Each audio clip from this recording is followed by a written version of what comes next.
Hey guys, welcome back. So today we're going to continue our Cold War standoff series where we compare Cold War firearms to each other. So far we've only talked about rifles, but we do plan to include handguns possibly in the future depending on the popularity of this particular series.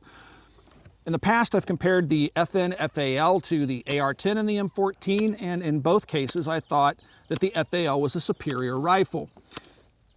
That led to a bunch of comments in the comment sections of both videos, and people were saying things like G3 greater than FAL, or what about the G3? How do you feel about the G3? The G3 is vastly superior than the FAL, and that's what's led to this video, but we plan to get to it anyway because the FAL and the G3 were very prolific during the Cold War and were used by major militaries. And so that's why we're not going to get too much into the nitty-gritty with the FAL. We've already done that several times already. But we will talk more in depth about the G3.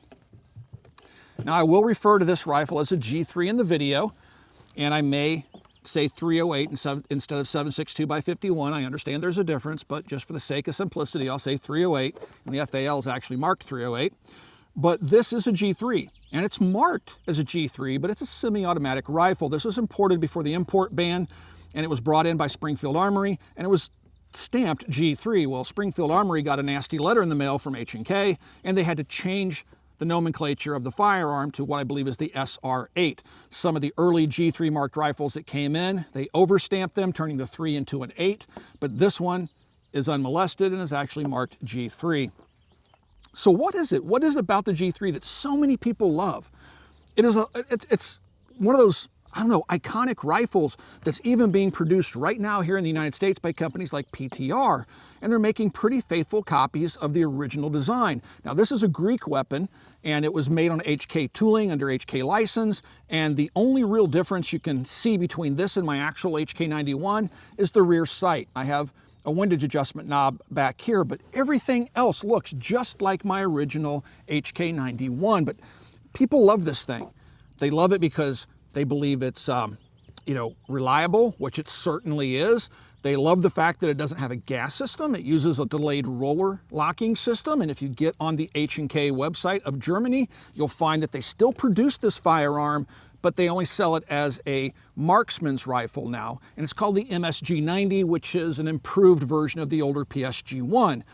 So it's still manufactured. There are still countries using this, and fairly substantial militaries still issuing this rifle.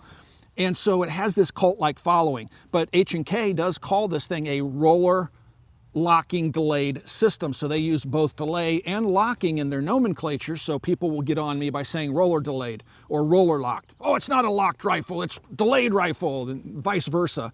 If you look at the HK website, they use both terms in the explanation of the rifle's operation. So this thing is made out of primarily sheet metal. FAL is machined from steel in most cases. There are some sheet metal components on it. And this is, for what it is, a light rifle chambering the 308 cartridge. So let's get into a deep dive about what makes this rifle different than other 308s that were used during the Cold War. We'll talk about the barrel, we'll talk about the roller locking system, and we'll talk about the sights and the disassembly and some of the things I like and dislike about it. And then at the end of the video, I'm going to have to pick a favorite. Do I like the G3 more than the FAL? You'll have to wait to find out. Let's do some shooting. We'd like to thank our friends over at Big Daddy Unlimited for helping to make today's video possible. If you guys would like to do us a solid, just swing by the Big Daddy Unlimited website and sign up for 99 cents for the first month and just check out the service that they provide. They're kind of the Sam's Club of the online gun world. So again, please swing by Big Daddy Unlimited and check it out for just 99 cents. That helps us out, keeping the channel flowing, and it gives you an opportunity to pick up some good deals.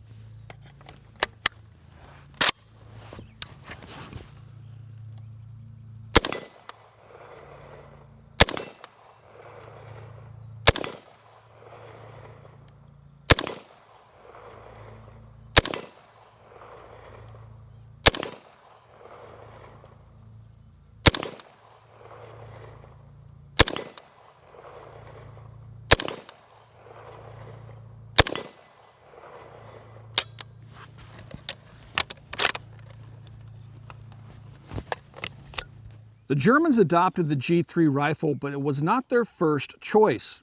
They were forced to license the technology from the Spaniards. The Spaniards developed the set-me rifle, which was developed after the Second World War with the aid of German engineers that had left Germany, and they continued to work on the roller delay system. Machine guns like the MG42 used that roller locking system that would be later employed in the set-me rifle. So Germany had picked a different gun, and they didn't go forward with the adoption of that rifle because the people that manufactured it refused to give Germany a license. I guess they're still kind of salty about that whole World War II thing and the Nazis steamrolling their country. The gun that the Germans had originally picked to arm their forces was this rifle right here. Yes, it's an FAL variant, but this is called the G1. And the Germans had a few of them around that they would be used by border police and things like that, I believe, but this is the rifle that they wanted to adopt along with the rest of NATO. And 90 nations adopted the rifle. It would have been 91, but the Belgians told Germany, go pound sand, we're not going to give you a license for it. Not going to arm the country that just invaded us a few short years ago. The G1 is a little bit of STG-58, a little bit of Commonwealth L1A1. You'll notice it had a wood stock. This is a Belgian receiver, has a wood pistol grip. It has the release lever for disassembly, up high versus down low on the FAL. We've already shown you here on the channel before, but it has a last round bolt lock open, which rifles like the L1A1 would not have. Has metal hand guards, folding bipod, which is very reminiscent of the STG-58, adjustable gas, same sights, and of course it had this large muzzle device here on the end. So I just wanted to show you guys what the Germans were thinking before they actually adopted the G3 as their infantry rifle. They were actually looking at this bad boy themselves. Like many designs of its era, the G3 does not feature a last round bolt hold open. The rifle generally would feed from a 20-round box magazine like this. This one's made of steel and is very heavy, but they also had lightweight aluminum magazines that were also made for the rifles. In there, we have some Fiocchi 150 grain rounds. The thing about loading the G3 is you put the magazine in and push it, rock it back. The magazine has over-insertion tabs on the magazine, so you will not over-insert the magazine into the gun, and firing from the prone won't cause malfunctions. To charge the weapon, lift the cocking lever up, pull it to the rear, and you can lock it if you want the most positive loading. Lock it to the rear, then palm it down, and it strips around and loads it. On the left-hand side of the gun, you'll notice it has a selector lever. This one's a lot like the FAL. If you have small hands, you're gonna have to break your grip to select between semi and fully automatic, and fully automatic will be further down. So put it to fire, some folks will have to break their grip.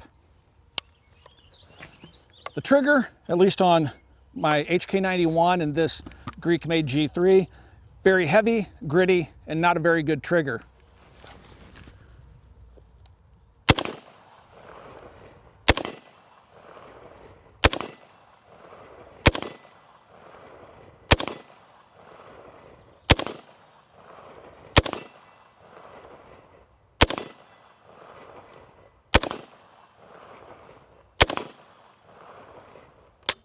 All right, so click, no bang. Pull the charging handle to the rear. The magazine release, notice my glasses were up on my face. I'll explain why here in a minute. The magazine release is really far out there, so you may have to break your grip and drop the magazine out. But some of the firearms would have been adapted to have a flapper release where you can reach up, grab it, flap it like an AK, pull the magazine out, dispose of it, put another magazine in. The gun has an abrupt recoil impulse. It's not as smooth as the FAL, but it's not unmanageable, nor is it painful. The sights are what are called diopter sights. And you'd see these sights used on different types of firearms, like the SIG 550 rifle, for example. You have a drum back here with holes and a V-notch, the V-notch for close quarters combat, and then you have the drum that rotates to 200, 300, and 400 meters. I have it zeroed on the 200 meter aperture sight, so it's a peep. And then you also have the V-notch for close range. The rear sight is adjustable for elevation and windage. Front sight, not so much. It's a very ergonomic rifle. It's lightweight, doesn't feel muzzle heavy whatsoever. Comes to the shoulder nicely, but you'll notice this hump right here. And my buddy in high school had one of these, an HK91, and he wore glasses. And when he gets his face forward, that hump comes back and hits the glasses under recoil, and that's why my glasses were pushed up, and I had to push them back down. So if you're wearing glasses, protective eyewear, or correctional lenses, keep in mind, this hump's gonna whack your glasses when you fire it. And that's one of the things I don't like about the HK91 G3. Let's take apart the G3 and take a look at the inside and take a look at the construction of the firearm. Now keep in mind, guys, this is World War II technology, and that's why we see the extensive use of stampings throughout, which we're going to show you more of here in just a second. So to clear the weapon, take the magazine out, lock the bolt to the rear, make sure you can inspect the chamber, make sure the weapon's empty, let that bolt go home, make sure the bolt's home. You have 2 pins back here that hold the end cap on the rifle. They are not captive. Now I have 1 pin going this way and 1 pin going that way, but you can do whatever you want. Lost in the field fairly easily by a soldier. The Germans, trying to avert that problem, put holes in the stock so you could hold those pins versus dropping them on the ground and potentially losing them. Once those 2 pins are out, the buttstock will come off, which includes your guide rod and recoil spring. Now, one area where the semi-automatic version differs from the machine gun would have another pin down here. The Spanish set-me that I have, that I've shown you in previous videos, actually has that pin. But if that pin were here, this lower would hinge down on that pin. Without it, we just have a shelf here. You take your pistol grip and fire control unit off the firearm after you get the buttstock off. To take this apart, rotate the selector lever up until it clicks. It'll come out, and then you can pull the trigger mechanism out of its housing. This little square cut right here, that if it were in its military state would be present, the material there, and there's would be a pin that goes through there that would enable fully automatic fire. That's your ejector and hammer. Okay. Next, you can take the handguard off. I'm gonna do this to show you an important point. There's a little tiny pin up here, which is smaller than the other takedown pins, and there's no place to hold them other than the handguard itself once you take it off, and can be lost in the field. I suspect troops weren't expected to take their handguards off all that often to clean the weapons. Take the handguard off. Inside you have a heat shield, and then here you have the facilities for mounting a bipod. This locks it in place. The bipod locks onto here, and then you see these divots here in the handguard. The bipod would fold back. Now, taking a look at the receiver, this part of the gun is fairly light. We'll take the bolt and carrier out here in a minute, but what's important is this is the cocking tube. It's not a gas tube, and you'll notice that it flexes a little bit. That's because it's not rigidly attached to the front sight block. The front sight block has a pin in the front, and it is not adjustable for windage or elevation. You can put different size pins in the front. It's just held in place by a single roll pin. And then this cap on the end, there's a little detent right there by my thumb. You push that detent in, take this cap off, then you can put a bayonet adapter on the end there, and the bayonet would sit on top of the barrel of the rifle in its military configuration. Charging handle, once you do this, you pull it back. That breaks the rollers loose from their locking recesses, and then you can pull the bolt to the rear. Take the bolt and carrier out like that. And then all we have is this one big piece of sheet metal that's folded and welded. You have a steel trunnion or barrel extension here, a fluted chamber, cold hammer forged barrel, and then the cocking tube is welded to the receiver. And you have, again, that free floated barrel, which probably lends to the accuracy of the rifle and why it's still used as a marksman's rifle is the MSG-90. All right. Now the fun begins, and there's so many different tricks that you'll see people talk about taking the bolt off the carrier. Now with guns like the MP5, there's very little spring tension. This little claw right here by my index finger is under a tremendous spring pressure. On the MP5, there's very little spring pressure, so taking the bolt off the carrier is much easier. I'll show you the bolt here in a moment. So to get the bolt off, all you have to do is grab it firmly and rotate it clockwise.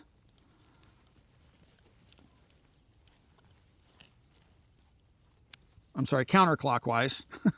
you use clockwise to put it back together. So see, I'm starting to rotate the bolt, and it'll hit a point where then I can just pull it forward and off the carrier, okay? So counterclockwise. Set that aside. This is your locking piece. This is what pushes the rollers into engagement, and then when the gun fires, the forces push down on this locking piece and then push the bolt and carrier back. Take it out, just rotate it till it comes to its disassembly, and it'll come right out, and then you'll have your firing pin and firing pin spring. All right? And this is your bolt carrier, and you can see that claw by my index finger that holds the bolt in place and plays a critical role in its operation. This is a solid piece of steel, You can see the rollers hanging out of the bolt.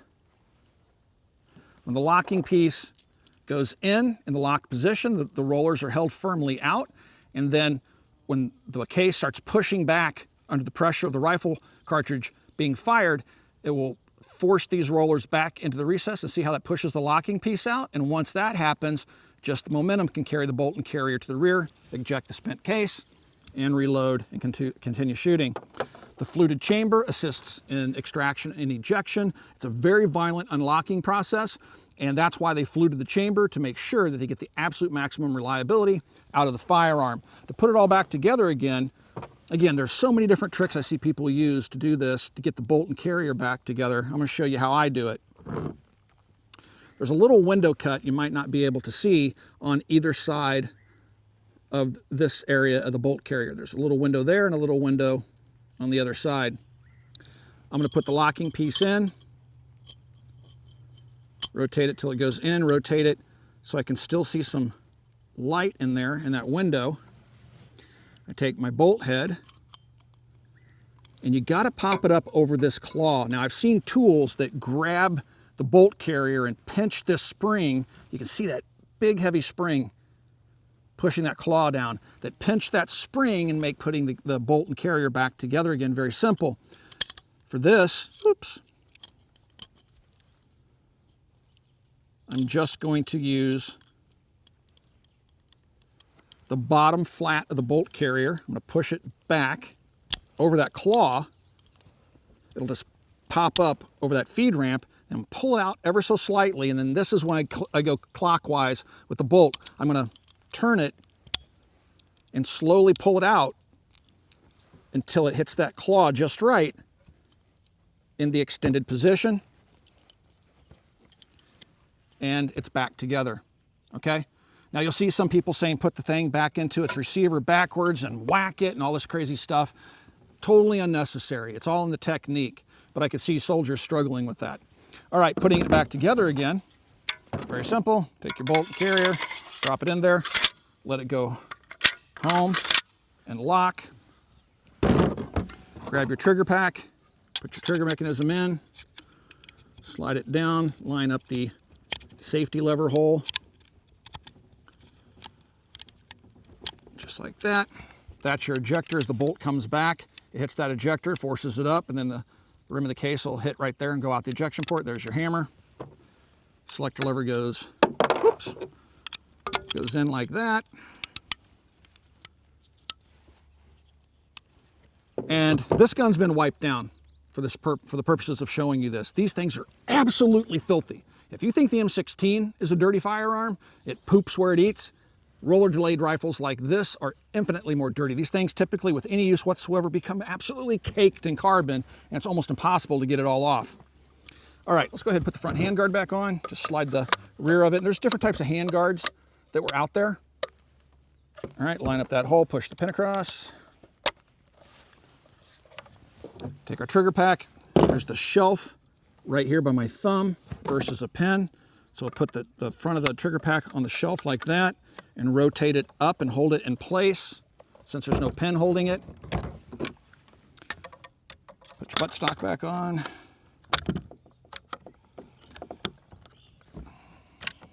Line up, you little fart. There we go. And then you got to work against the recoil spring just a little bit. Put that first pin in. And then the second pin will make sure that trigger guard or trigger housing stays forward. And now the gun's back together.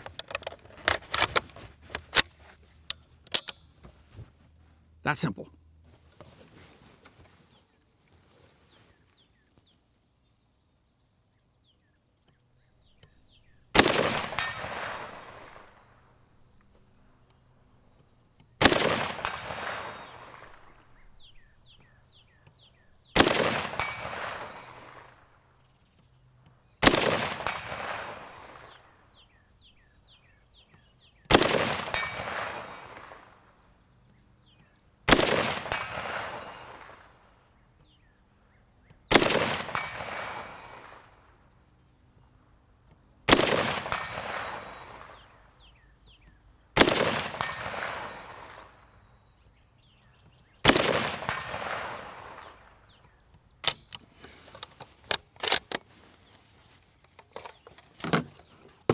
I have read on some of the discussion forums that people said the FAL was not designed to use an optic, or it requires some special whatever mojo to get an optic onto an FAL, and that's simply not true. A number of different sights were fielded with the FAL, including the Trilux optic that was available for it, the SUIT, S-U-I-T sight, or Sight Unit Infantry Trilux.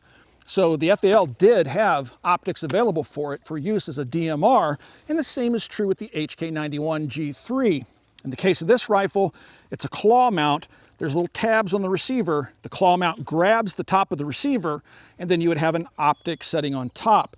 So both rifles had optics available for them. They just used different means for doing it.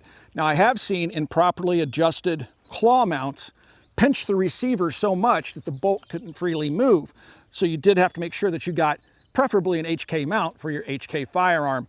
A lot of the cheap mounts that are out there, airsoft knockoffs that you'll find online, may actually pinch your receiver too much and prevent the gun from cycling. Now, when it comes down to the sights, I'm conflicted. Like most people, I really like the diopter sight system, and I really like the sight picture that the G3 offers. When I'm running it, I very rarely use the V-notch. I'll use the 200-meter setting. I have a nice aperture to look through in the rear, and then it is perfectly aligned with that front sight hood and offers a really precise sighting picture that's easy to use.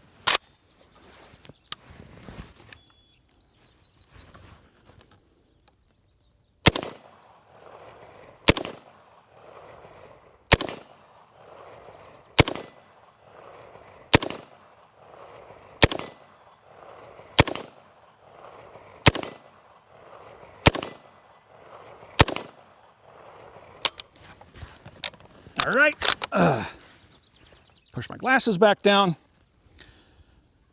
Very, very capable infantry weapon, guys. Very, very capable. And I understand why so many people are madly in love with this thing. It also has an interesting sling setup that the Germans adopted.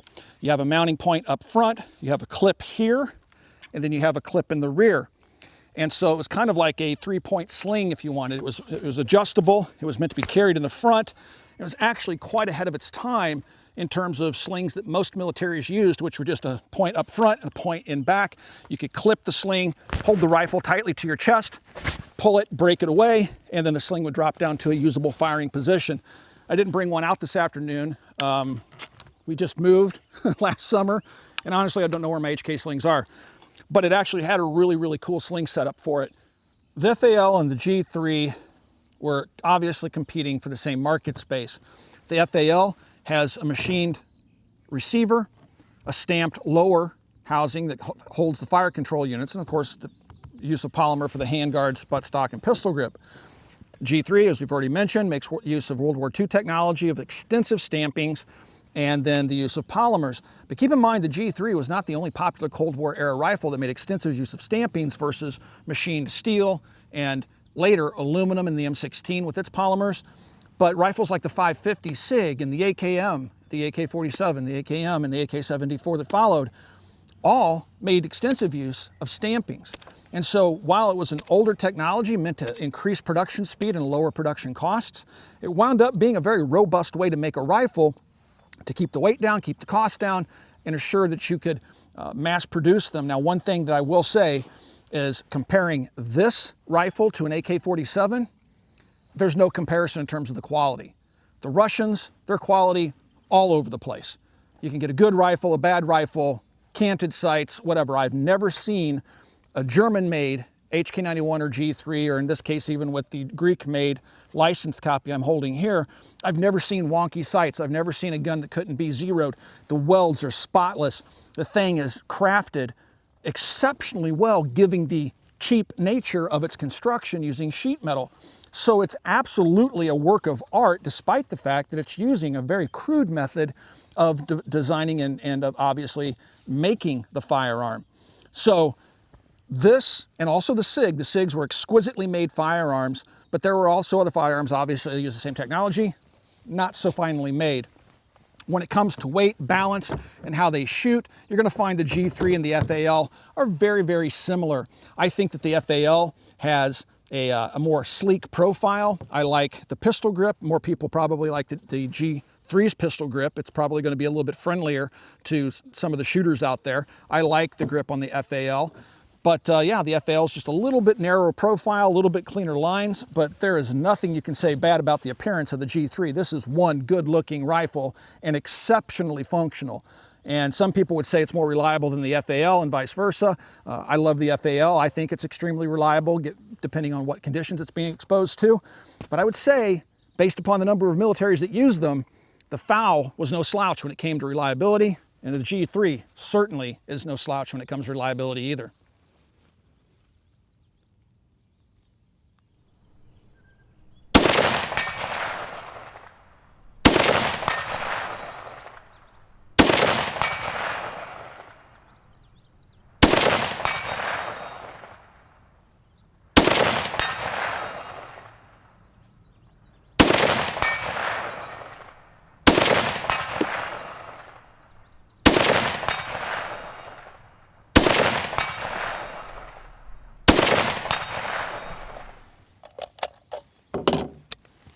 So I already know what you guys are asking yourself. Does it take Glock magazines? No, guys, it takes its own proprietary HK91 magazine.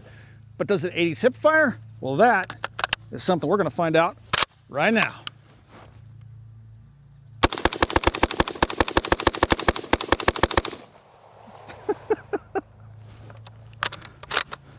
Goes by way too fast. Just to compare the accuracy of the two rifles using the Fiocchi 150 grain ball ammunition, this group was fired by the FAL 5 rounds, and this group was fired by the G3. We were messing around doing some B-roll of the rear drum, and I accidentally left it in the 400-meter position, which is why it's high. This could just be a flyer, but if you exclude this flyer, you'd find that both rifles using the same ammunition are roughly capable of the same accuracy. So we come to that point in the video where I have to make a decision as to which one I think would have made the best infantry rifle for NATO forces. So let's talk about the two guns side by side.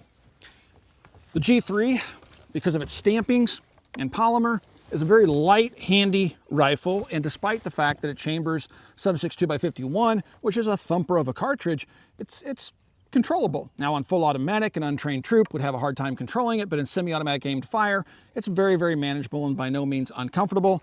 I just have a problem with this hump back here when wearing protective eyewear or, again, prescription glasses. The sights I love. They're quickly adjustable for elevation. The diopter sight offers a really, really nice sight picture with an aperture in the rear and a nice round front hood that lines up perfectly with the rear aperture and a simple front post. It's a very well-made rifle. Now, ergonomically, and this would change. So this is an old style trigger housing.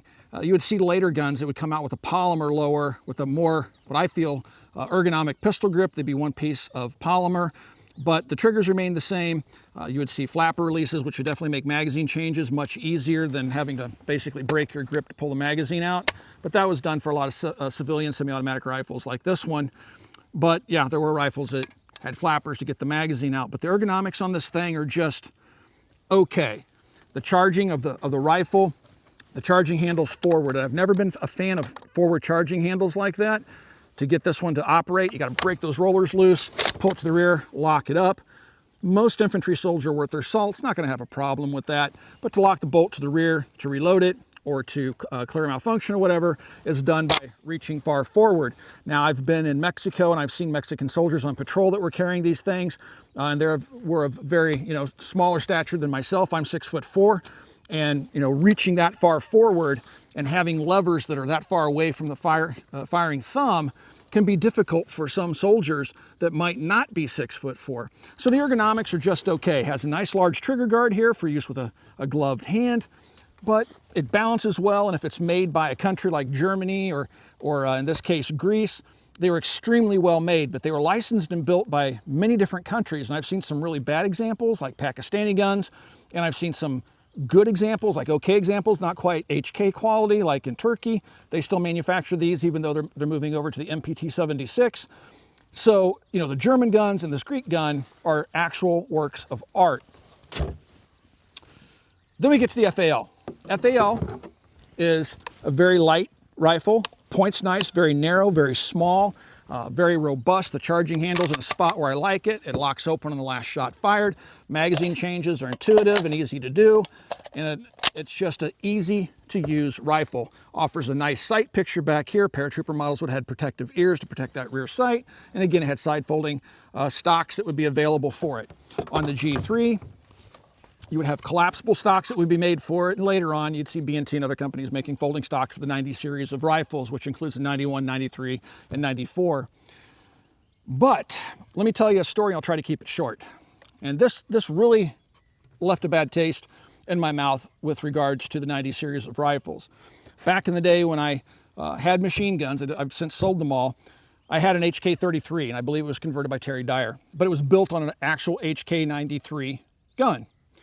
And it took me like 3 years to get the thing built. But when I was out shooting it one day, and I had the collapsible stock on it. Now the collapsible stocks had a similar butt cap here, and you had a small little butt pad, and the stocks rode in the receiver rails that the bolt rides on internally.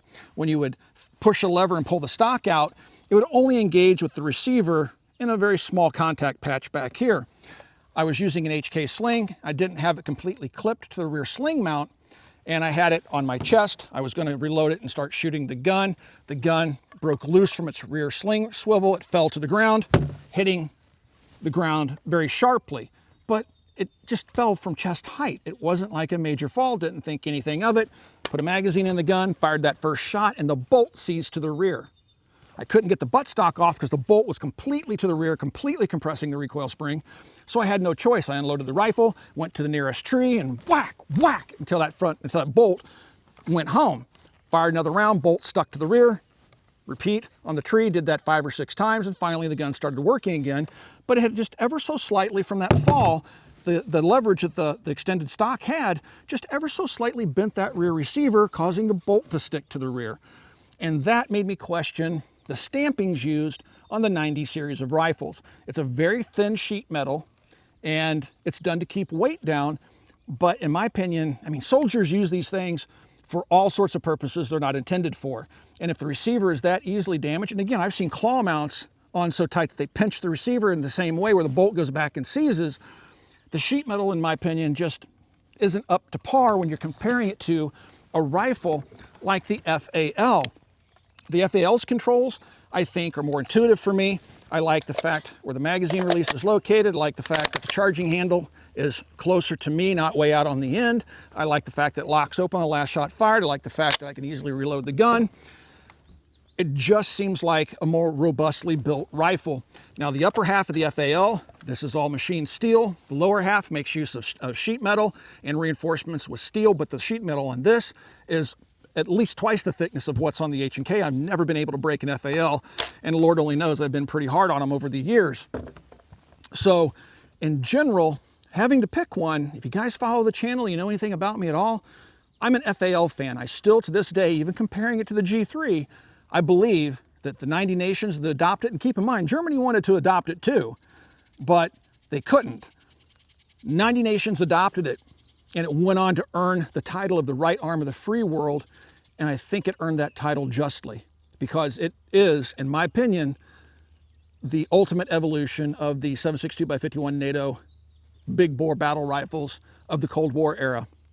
So I look forward to your comments down below. I know you guys are going to have, agree with me, and other people are going to disagree with me. All I ask is that you should keep it civil. I have no problem having a conversation with you guys discussing the merits of each firearm. Just try to avoid calling me idiot, stupid, and things like that. And we can have a great conversation because I learned from you quite a bit. So I look forward to having those conversations down below in the comment section. Guys, if you'd like to support us here at the Military Arms Channel, the best way to do that is to become a Patreon supporter. There is a link in the video description below. Click that link and consider becoming part of our Patreon family. Also, right here on YouTube, there's a little join button underneath the video player, both on your desktop and on your mobile device. Give that button a click, check out some of the incentives, and consider supporting us right here on YouTube. And last but not least, swing by and check out coppercustom.com. Guys, thanks for 12 years of support, and we'll talk to you soon.